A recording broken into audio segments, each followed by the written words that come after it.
Hello, this is Chef John from foodwishes.com with Crepinettes. That's right, I'm going to show you how to make what I consider the most beautiful sausage in the world. It's also, I believe, one of the easiest and most delicious. So what's the catch? Well, to make it, you have to use this, caul fat. But relax, it's nothing more than the fat vein membrane that holds in an animal's guts. But anyway, we'll get to that in a moment, because before we worry about the outside, we have to mix up the inside. And for that, we're going to need some ground pork. And the key here is you're going to need coarsely ground pork. So do not grab that package from the meat case, that's way too fine. I want you to actually talk to the butcher and tell him you need some coarsely ground pork for sausage. And I guess you could say for crepinette, but unfortunately I think 7 out of 10 American butchers would reply, crepe what? Crepe who? And by the way, this was sold as 85% lean, 15% fat. But I can tell just by looking at it, that's not even close. This looks to be more like 25 to 30% fat, which is what we want. But anyway, we'll go over that stuff on the blog. For now, we're going to go ahead and add the rest of the ingredients. So I'm going to toss in some kosher salt, as well as some freshly ground black pepper. I'm also going to do a few shakes of cayenne pepper, and suggest you do the same. I'm also going to do a little touch of sage, not too much. I'm going to do about a teaspoon of finely sliced fresh sage leaf, and then we'll finish this off with our fruit and nuts. So I'm going to toss in some dried apricot, which I finely diced, as well as some roughly chopped pistachio. And please note, there's no such thing as a crepinette recipe. This is a technique. So these just happen to be the ingredients I'm using today, but you can change it up and put whatever you want in. I mean, you are the Joan Jett of your crepinette, so it's up to you to make sure this rocks. And then all we're going to do is take a fork and mix this until it's just combined. And for me, the fork does a great job here of being able to mix this without overmixing it too much. If we used a big spoon or even our hand, I think you might risk overworking this. So I just use the tip of a fork like this until, like I say, it's just combined. At which point we can wrap it up until we're ready to use it. Or we can actually start making crepinettes now, which is what I'm going to do. And as I mentioned earlier, for that we're going to need some caul fat, which comes all wadded up, usually packed in water. And when you unfurl it, it should look something like this.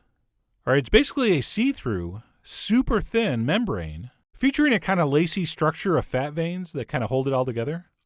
And all we're going to do here is trim a piece that's about 2 or 3 inches bigger than our crepinette. And no, it doesn't have to be a square piece, but that is kind of easy to work with. And what we're going to do is take a quarter of our filling, which is going to give us a 6-ounce crepinette, and we'll form that into a patty about 3/4 of an inch thick, and place that right in the center.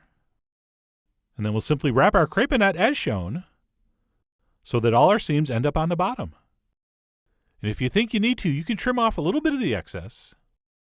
But be careful, we do want full coverage. And that's it, a perfect 6-ounce crepinette. And if you're still watching, once those are set, we'll just go ahead and transfer those onto a plate and continue on with the remaining mixture. And by the way, caul fat is like a box of chocolates. You never know what you're going to get. So for whatever reason, if you don't have nice big pieces to work with, you can totally overlap a couple smaller pieces and do it this way. It'll work just the same. The only difference is you might get a little extra caul fat, but according to most chefs, that would not be considered a problem. But anyway, the point is you can use a couple smaller pieces to wrap these up. And by the way, you don't think you can, but trust me, you can get caul fat from your butcher. Any butcher in town will be able to get it, but if not, it's also very easy to buy frozen online. So say goodbye to those excuses. And then once our crepinette are set, we have a couple choices. You can cook these immediately if you want, but I think they come out better if you wrap them up and pop them in the fridge overnight. I can't prove it, but I actually think these come out a little more flavorful if you do. So that's what I did. But either way, when you're ready to eat, this is how we're going to cook them up.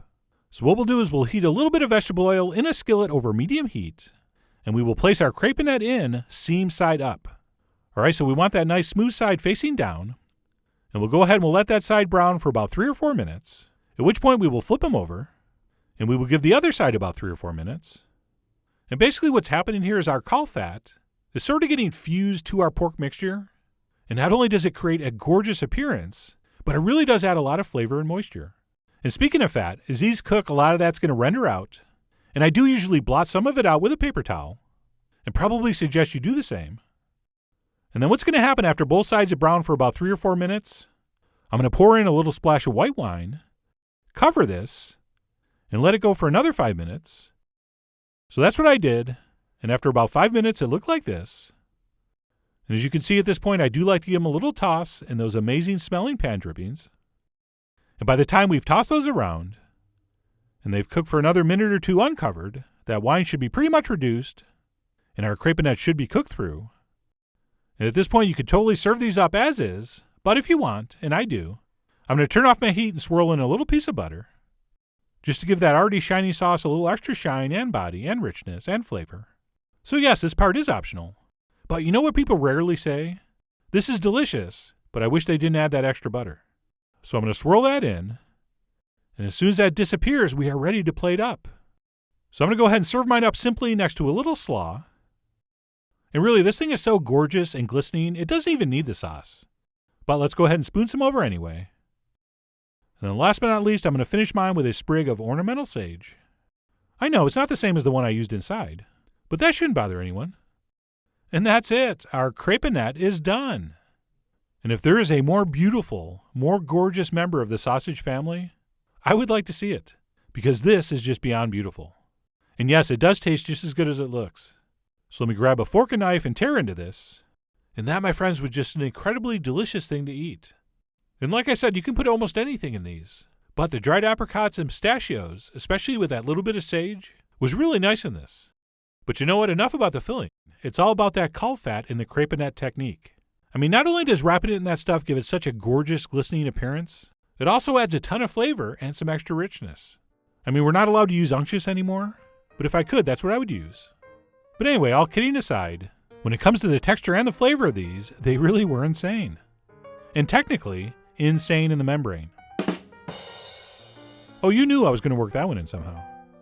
So I really do hope you go talk to your butcher, find some caul fat, and give these crepinettes a try very soon.